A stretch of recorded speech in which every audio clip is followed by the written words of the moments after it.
So we'll get started, and then we'll post this on our website afterwards if anybody joins late. So we'll start with a round of introductions, and then we'll dive into the program details for Netherlands and hear from a couple guest speakers who are Dutch students who happen to study here at Green River to hear more about what life is really like in the Netherlands. And then we'll close it out by talking about the logistics about paying for the program fees, flights, deadlines, how to apply and get enrolled, all those kind of logistic details towards the end. So let's start with introductions. My name is Megan Swanson.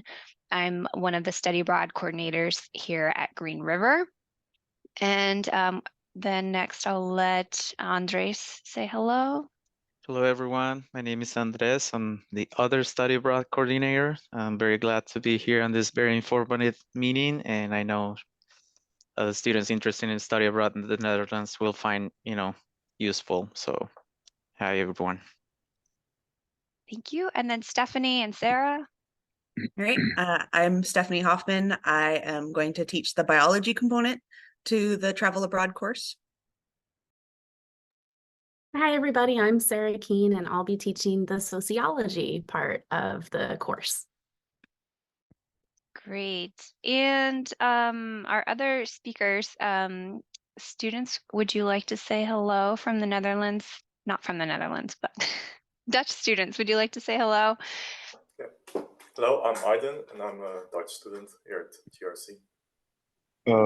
Hi, I'm Kaimp. I'm also one of the other Dutch speakers. So any questions about the Netherlands, we can probably give a good answer. And we're so lucky to have you guys here as our kind of resident experts. So thank you for spending your time with us this hour. Lansing, do you also want to say hi since you're a staff member here? Sure. My name is Lansing, and I'm the International Digital Marketing Manager, but I also recruit students from the Netherlands. So I've been there many times.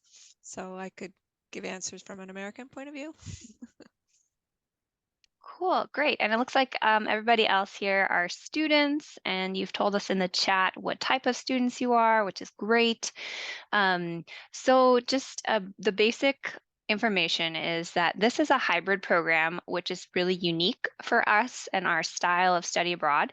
So the idea is that you will study here from Green River during the whole spring quarter, and you'll take classes from Sarah and Stephanie. Sarah's going to offer a 5-credit sociology of food class.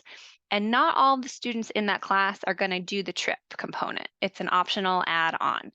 But if you do decide you want to do the trip component, you're also going to enroll in Stephanie Hoffman's 1-credit biology special topics class, which will help prepare you for the trip.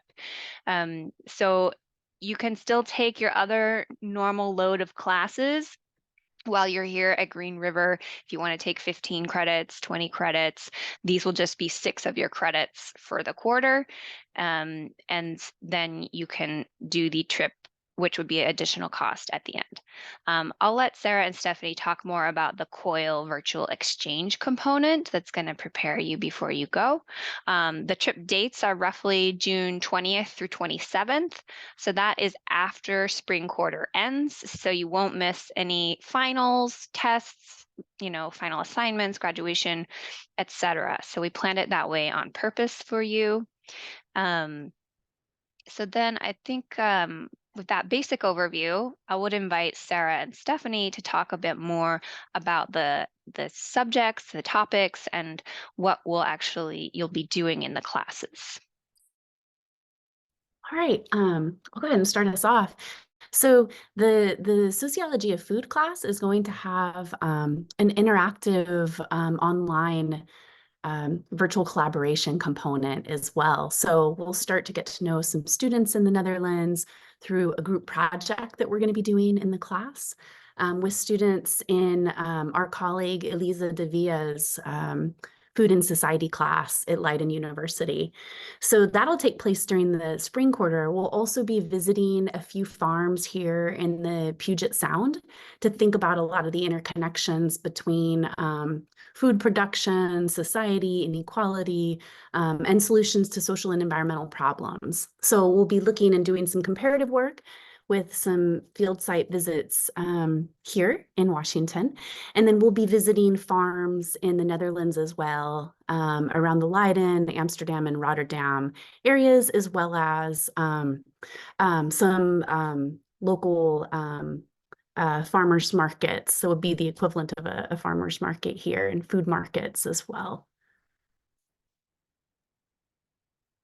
For my 1 credit portion, it'll be, about an hour a week where we'll spend some time getting some of the ecology, biology background basics, including talking about, from a biological perspective, what does it mean when they say organic, and talking about biodiversity, sustainability, and hopefully getting to do some hands-on application so that you can learn to identify how much diversity there is on the farm sites that we visit. Hopefully we'll be practicing on campus first, taking advantage of our forest trails to get us out into some higher diversity areas than you'll see on campus proper. Great. So that's a really nice overview of the subject matter you're going to cover. I wonder if you can talk more about the agenda while you're in the Netherlands. It's 1 week. What would students be doing during each day there? So each day we'll be visiting a different site. We're going to be visiting about 3 different farms. We're also going to be doing some local history visits as well, looking at history around energy use in the Netherlands, the particular landscape and development of the Netherlands ecologically, and then how that relates to food production. So you're going to get a combination of sort of historical visits to local farms, and thinking about this intersection of food, energy production, and society and social organization. We're likely also going to be meeting with various folks in the Netherlands that are working specifically on issues around food policy, and different educators working on education around food and food production and how that relates to social health and inequality and those kinds of things. It'll be building a lot off of the projects that we're going to be doing in the sociology of food class as well.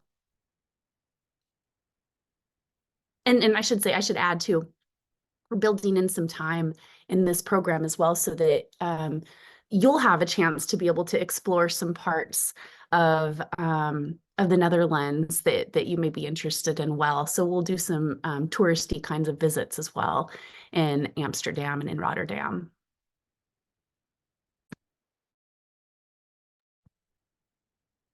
Stephanie, did you want to add anything to that? Okay. No, I think that Sarah did a great job of explaining it. Cool. I'm wondering, just curious, because it's all about food and society, you said you're going to go to some farmers markets. Will you also like go to any restaurants as part of your class work and talk about like what types of food is served or the culture of food in that way? Yeah, and that'll actually be one of the places when we did our visit about a year ago. There the open air markets are amazing places to have these conversations. So there's lots of different restaurants all throughout the city, and you can kind of seamlessly go between the open air markets and different restaurants. But I think what's exciting about the markets, I mean, this will really, we'll be able to spend the better part of a day just going through these markets, eating, talking to the vendors and so on, is you get a really good sense of the cultural and historical significance of food. You get to talk to people, local farmers and so on, who are working at these markets, and they give us a sense of culturally what food means, but also what it means to be working in the food industry. We'll also be one of the farms that we're going to be visiting does a local community supported agriculture program. So we can start to think about, how do people also earn a living in agriculture, and in such a way that's really regenerating the local community as well. So it's not just about food production, it's really about social health as well. So yes, we are going to be doing those things. And as in our conversations with the farmers and the food vendors and restaurant owners and so on, we can get a better sense of this intersection between food and society and the ecological impacts and interactions in all of that. Yeah, I just got a direct message from one of the students in the chat that said the sociology portion seems really social justice oriented, and I think that's really cool. Awesome. Yay. You're so right. It is absolutely social justice oriented. And that's a really big part of the sociology of food class as well.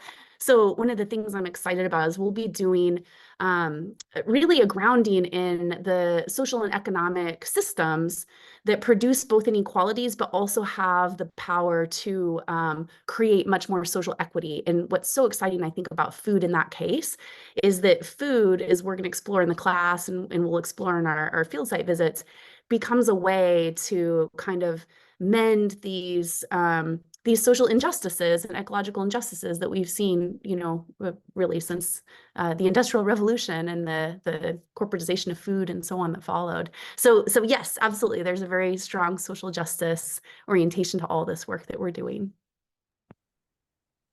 All right, I think I might pause right here and ask the students if you have any questions for Sarah or Stephanie about the classes, about the design of this program, and about what you can expect. So any questions you have right now, feel free to unmute or put them in the chat. It seems like some of you have done your homework though and already read the descriptions on the website. So just want to offer this space for that. And maybe while you're thinking,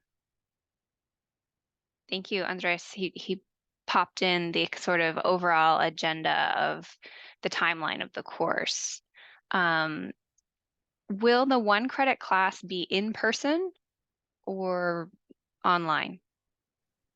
Ooh, that hasn't been set yet. So if you're looking at filling out your schedule, I haven't put that on our schedule yet for next quarter.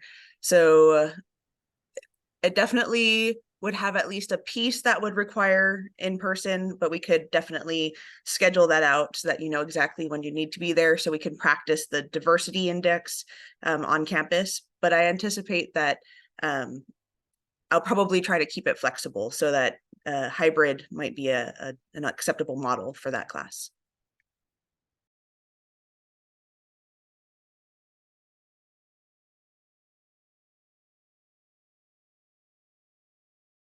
Great. And I might just share my screen.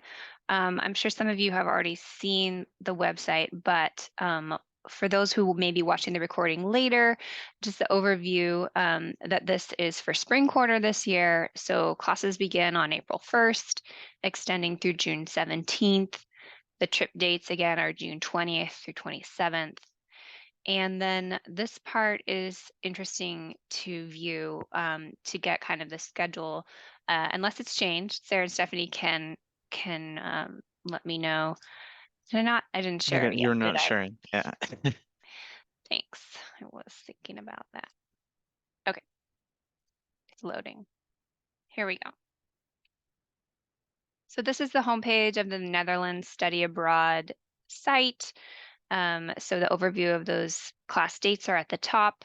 And then here in this section talks about the 3 main components of these courses. So April 1 through May 3rd is just sort of your normal, class life schedule. But as Sarah mentioned, there are going to be these virtual collaborations with the class in the Netherlands and their partner professor who works at the University of Leiden.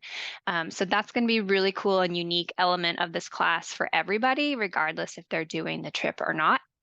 And then it looks like Sarah and Stephanie have late spring planned some class field trips and site visits to those farms around the Puget Sound area here, so that you'll have that knowledge and experience before you go to the Netherlands and get to do similar types of field trips there to compare and contrast what you see on site during the June 20th through 27th week. So at this point, I think maybe we'll pause and talk about life in the Netherlands. So, what's it really like there? We all see like pictures of windmills and canals, but that might be the extent of some of our cultural awareness about the country. So, I'd love to invite our international students to share a little bit with us, like, what do you think is the best thing about your home country that our students should try to experience while they're there? Keeping in mind that it should be safe and legal to do.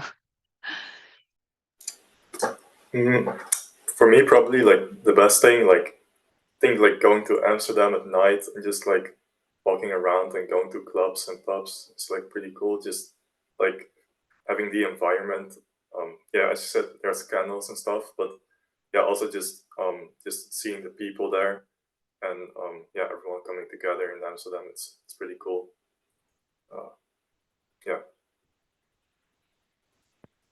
Thank you. And it's about, I think, a 25-minute train ride or 30-minute train ride from Amsterdam to where you'll be, 30 minutes. So it should be super easy. And the trains run a lot more than they do here in our area. Yeah, if I also could share something, um, in mind of legal things, I think like having the train rides, I think the public transport in our country is really good. So you can just tell your friends like one day we'll just have we'll just buy a ticket where we go around with the train the whole day. You can kind of like discover the country because it's really small. You can get anywhere with the train or with a bus. So you can really do some exploring on your own and it's really easy. How long would it take, you say, to get to like the farthest away point in the Netherlands in a day? I think you can go across the whole country in 3 hours with a car. So public transport, 4 or 5. So you can do a lot of exploring. You can get to some really far parts in the Netherlands. Well, far for our standards at least. All Have right. you guys been in, well, I don't know, Kane said that he hasn't been in Leiden. How about you, Aiden? Have you been there in that area? Yeah, I've been there a few times. I have a friend that lives there, so I haven't really been like in Leiden, but more like yeah, just at their house. But I know like the train station is like I think the biggest one in the Netherlands. Um, so it's actually pretty useful. Like so that you can basically go anywhere. Also, like if you just want to go inside the city, you can like hire or rent some of those like bikes. Get like public bikes for everyone to take. It's like at the train stations usually from NS, and you can also like take those scooters. There should be like scooters around the city that you can if you got your license with you, you can just make an account on your app. And you can basically go anywhere in the city. Yeah, but Leiden, I think it's a pretty good city. It's pretty nice. I think there's also some canals and some pretty nice restaurants and things to do. So yeah. It's very nice and central. You see The Hague and then Rotterdam and then Amsterdam around it. How affordable are like train tickets for 1 day pass, or how does it work? Um, yeah, at the train stations, you just have those machines where you can buy your train tickets. I don't really know the prices like from my head because I get like a membership. But basically, you can buy like a day ticket, a return ticket. So a return ticket, I think, is like to travel, so you can go from somewhere and back. You get like a day ticket, so you can go anywhere. But I'm not really sure about that. But it's like really easy to basically just go anywhere with the train. You can just easily buy a ticket and or just use the app. There's a NS app. That's the Dutch train app basically, and you can just use that and see how much everything will cost, how much your travels will cost. I think it's probably like maybe most travels are probably like €2 to like €5, something like that. It's not too expensive, so it's pretty cool.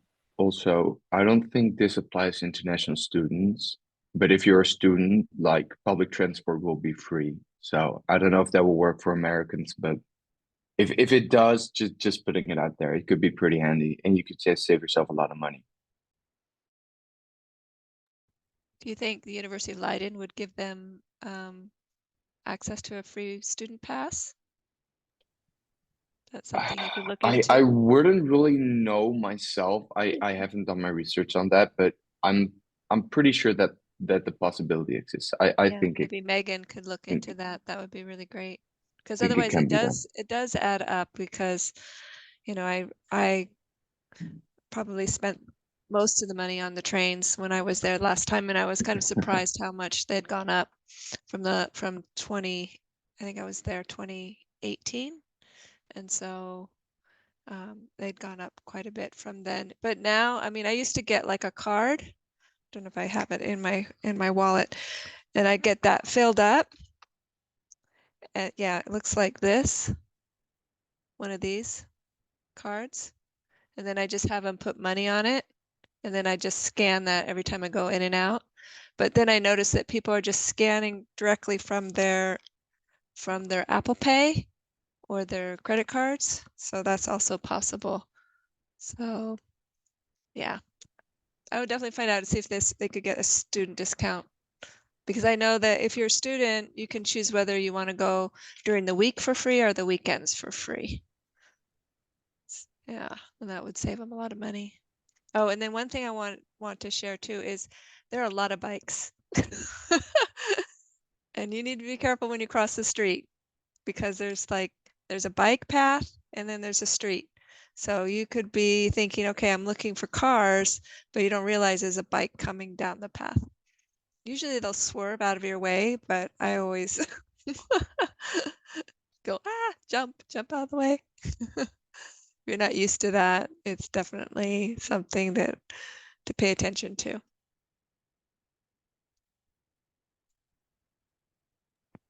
Yeah, I did want to mention on the topic of transportation, we will make sure that your costs to travel to any of the field trip sites are covered. Either, so we'll give you like a Metro card loaded with a minimal amount of money, enough to cover the cost to get to the field trip sites included in the program agenda.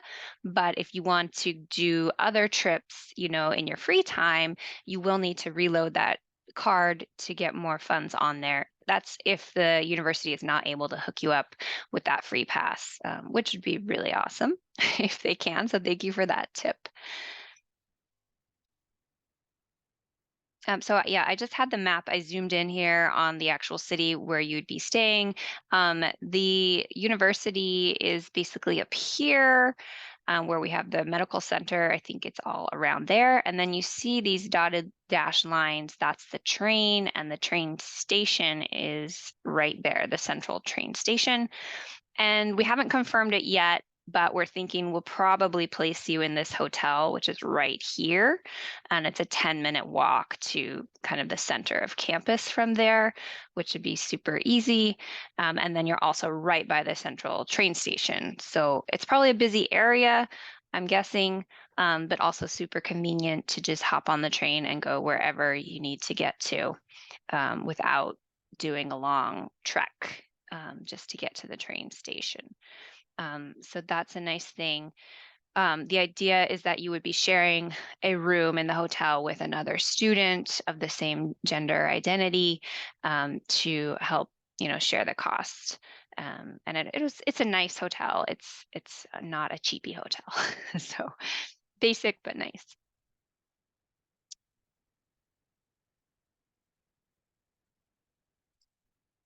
Any questions coming up for the students now on any topic?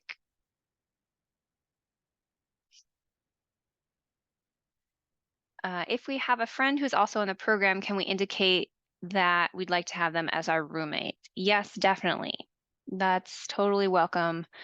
We're happy to help arrange that pairings for you. And then it's a rather short time, you know, only 6 nights, but we still usually do like a housing survey just to kind of get your preferences. Like, are you a night owl? Are you early bird? Are you messy? Are you clean? Just to try to make good matches and roughly around people around the same age as yourself, so you feel comfortable with each other. So yeah, that's a good question.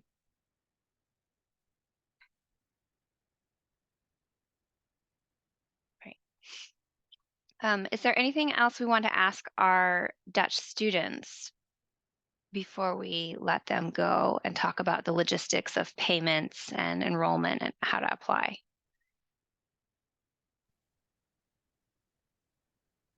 Andres? Yeah, I was waiting, maybe someone else, but yeah, well, there'll be plenty of time to talk about food, right? For the class, but I was wondering, or I'm curious, like what's like, a hot spot to be like for food, or what's your favorite food that is from the Netherlands that, local students might want to try, or, kind of like experience. I got a really good one, so I wanted to be first. I think stroopwafels are already pretty famous, or stroopwafels, how you might know it. But for me personally, there are these things called kapsalons, which is basically like fries with like garlic sauce and greens and stuff on top. It's really good. It's really good. Definitely try it if you get the chance. Like it's one of my favorite cheap meals if I'm feeling hungry. Would you mind type that in the chat? Yeah, of course. How about you, Aiden? What's something that you must try or experience as far as food? To be honest, in terms of food, I don't really know. I don't really have like a favorites like Dutch food, but I do know like yeah, there's a lot of different kinds of foods in the Netherlands that you can try. Also from like other countries. So there's basically for anyone, there's like something. In terms of like typical Dutch food, I don't know. Yeah, like campus at stroopwafel, kapsalon. It's all pretty nice. Yeah, you can also just take things from different cultures that are like kind of mixed with Dutch culture. But yeah, there's like really something for everyone. So I'd say just try things you like or like think look interesting.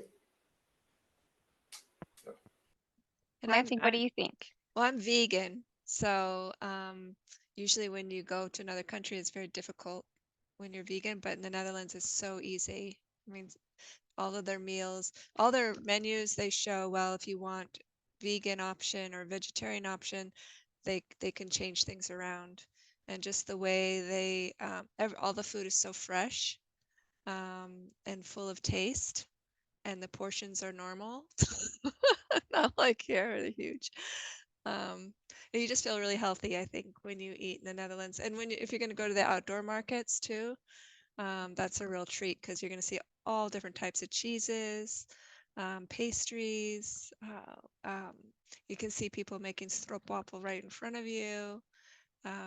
Yeah, good coffee, good tea. Yeah, can't go wrong. You'll eat well.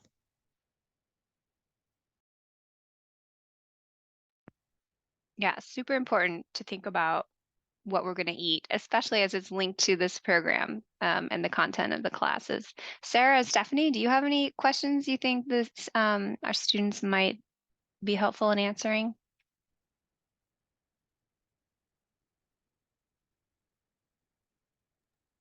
Not I can't thinking think of any right now, but yeah, but I guess maybe what I can do is I'm going to put my email in the chat. Maybe we can put our emails in there. And if you think of things that you want to ask, please don't hesitate to reach out. And we'd be happy to meet with you too if you'd like to meet in person or over Zoom or anything like that. So I'm going to stick that in there right now. Thanks, Steph. Cool. Okay. Well, I think we'll let our Dutch students get back to their lives, back to their day. So I don't want to bore you with talking about, the program logistics and stuff. So Aiden and Kempe, thank you so much again for your time.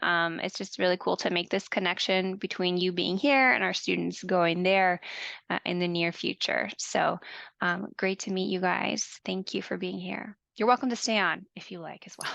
Okay. Well, thank No you for having problem. us. Yeah, thanks. Thank you. And have a good day. Bye. Okay, but other students, please stay on. We're still going to talk about, oh, I think we did lose one student. We're going to talk about the program logistics next. So in terms of cost, payment, enrollment, stuff like that. So I'm going to share with you the documents of a summary of the total cost. So you may have seen on our website at least the program fee. I hope you're all aware of that, but if not, we'll talk through everything right now. So give me a moment to pull up my screen again. Okay, so this is a worksheet that we provide to students who are using financial aid. So that's why all this kind of stuff at the top, but what you want to pay attention to is this bottom part that has these line items and descriptions here. So we have a program fee, and that's going to include your housing at the hotel for 6 nights, the Metro Pass that I mentioned, loaded with enough money to do the field trips on the program. If there's any entry fees to get into museums or other educational sites that are part of the program agenda, that'll be covered. We include emergency medical insurance, which is required in case you should get sick or injured while you're there. You'll be covered. It covers transit from the Amsterdam airport to your accommodations in Leiden and back, and a pre-departure orientation meeting where we'll talk very thoroughly through all the logistics, and usually we serve lunch at that event. So that cost is $2,275 per person. Then we have a separate study abroad administrative fee. And so that basically allows us to cover our operating costs as an office department to be able to work on and provide these programs to you. Then you have your tuition, right? Your just normal tuition that you pay for your classes. And most of you, I think, are running START. So this may not even apply in your case. It sort of depends on how the classes fit. So as long as the classes fit in your educational plan, your tuition waiver is still valid and accepted. I'm not 100% sure about the bio special topics 1 credit class. Stephanie, do you think that counts toward elective credit? It's the elective credits towards just a general science class without a lab component. Okay, perfect. So so if you're in Running Start, you can pretty much cross off that $821 from your budget, which is great. Airfare, this is an estimate only. We will ask you probably to purchase your own flights. Sometimes students want to stay longer after a program ends, but we'll let you know which itinerary, Sarah and Stephanie are going to be on. We do also have the option to work with a travel agent here through Green River and just bill you separately for the flight if you feel more comfortable having us just book everybody on the same flight to make sure you all get those seats. So I estimate up to $1,450, but prices vary and it really depends on the day you buy them and what the trend is at the time. Hopefully it will be less.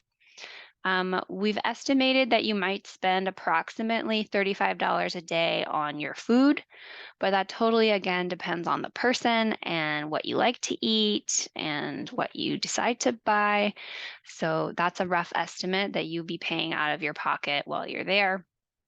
And personal incidentals, people always ask me, like, what is that? Usually I think of it as like any kind of Wi-Fi or SIM card data plan for your cell phone. Sometimes you don't have to, because you can just do a lot of stuff when you're on Wi-Fi. But if you don't have Wi-Fi, you might want to pay.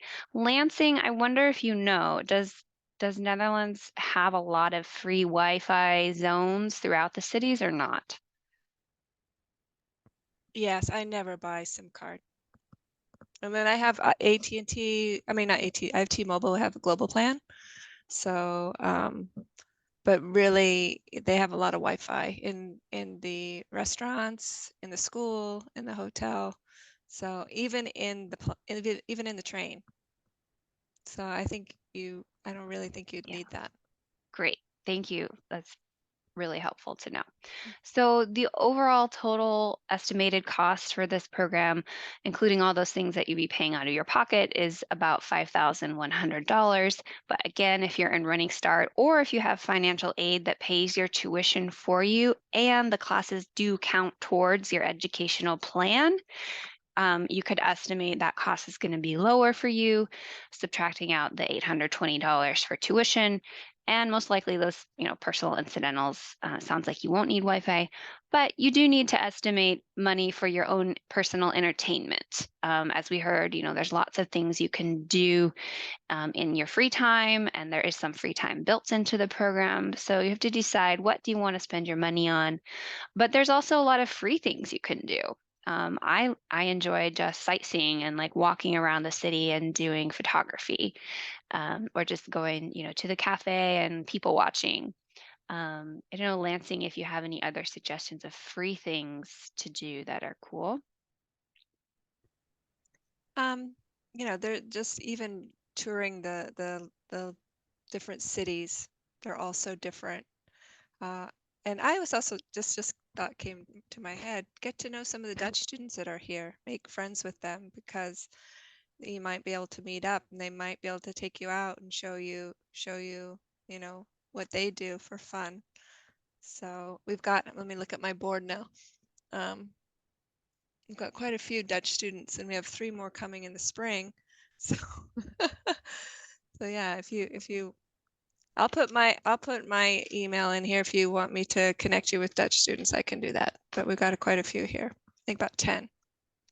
So Yeah, that's a great suggestion, Lansing. And Stephanie also put in the chat that there's a lot of visual art on the buildings that you can see as you walk around, like poems and art, like I wouldn't call it graffiti, but like mural artwork. Yeah, I think if I remember correctly, they did like a public beautification project where on the sides of buildings, they very artistically rendered poems from all sorts of cultures and languages and places and people. And they are in unexpected places just on all of these buildings around the city. So it makes a fun way to go around and see the city while finding them. So. And if you want to go to the museums, I recommend definitely making a reservation. If the Reich Museum or the Anne Frank Museum and the what is the other one? Anyways, the other one, make a reservation, because otherwise, yeah, you won't get in. And the Anne Frank, if you want to go to the Anne Frank Museum, I would recommend you make the reservation as soon as possible. Yeah, Like, it's months in advance, right?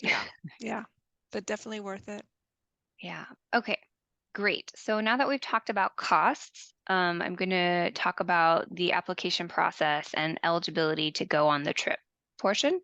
So students must have completed at least 12 college credits before you go. So that could include winter quarter classes that you're taking now. If this is just like your first or second quarter, you're still eligible.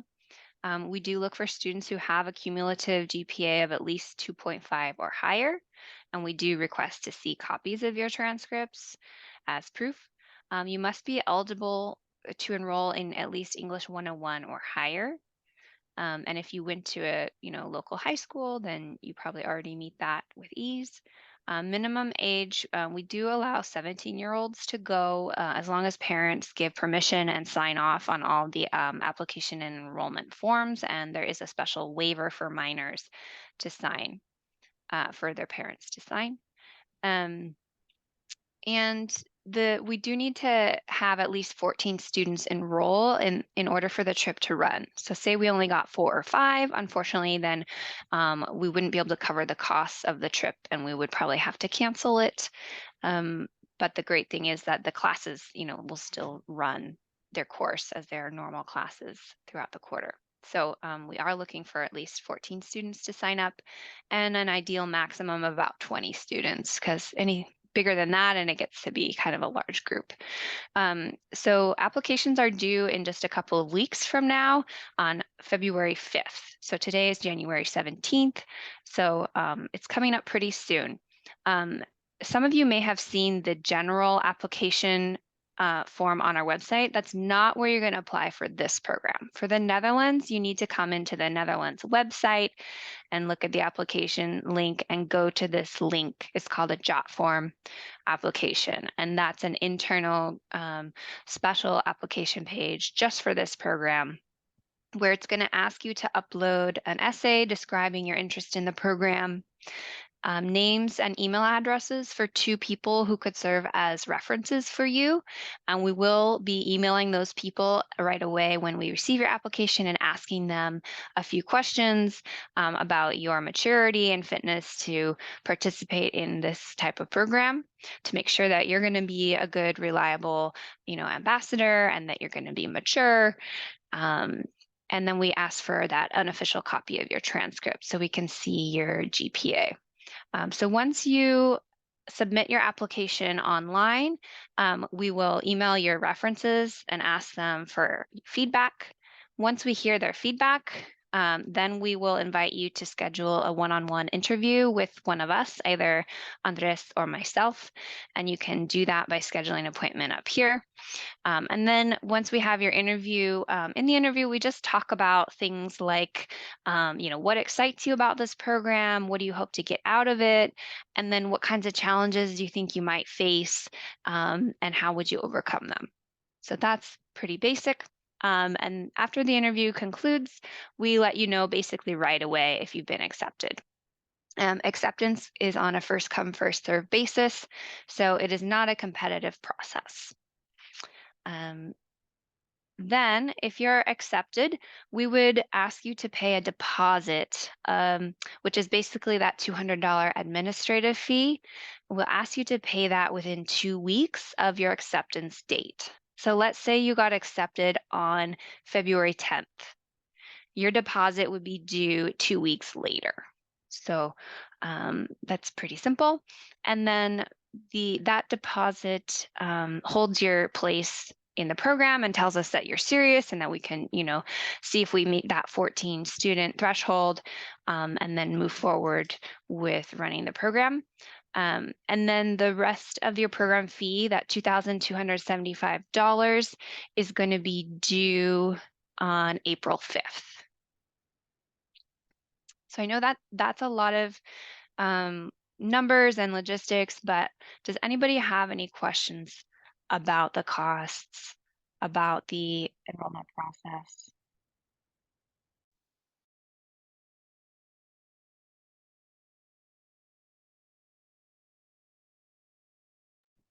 Okay, I do want to emphasize, if you use financial aid to help pay your tuition, it would be applied as normal. Like I said, it's super important, though, that you double check with an academic advisor that these classes count towards your ed plan. Otherwise, financial aid does not kick in. So you'd want to be checking on that very soon. And then in terms of scholarships, I'm happy to announce that we do have some scholarship funding available for this program. And they're likely going to be in increments of $500 each. So we'll probably have around 4 or 5 of those available for applicants. And when you apply, probably when you do your interview, we'll ask you if you want to apply for a scholarship or not, and give you directions on how to do that. We can probably just use your application essay to, help be an indicator for the selection process of the scholarships. And we do usually ask our professors to help judge and weigh in on the scholarship selection, who ends up winning them. And then we would let you know before the final payment date of April 5th and apply that as a discount off of your program fee if you're one of the scholarship winners. Great question in the chat. Would you be able to get the deposit back if the program does not reach 14 students? Yes. We always offer that full refund policy if we're not able to make the program run with enough students. However, if you personally just decide to withdraw and we meet the 14 and the program is running, then that $200 is not refundable because that was your choice to withdraw. So if it's, our decision to cancel, you get the money back. Does that make sense? Okay, great. So students who are on the call, do you feel like you have enough information now? Did we answer your questions? Is there anything that's you're still not sure about that you'd still like to know to help you make your decision if you're going to apply?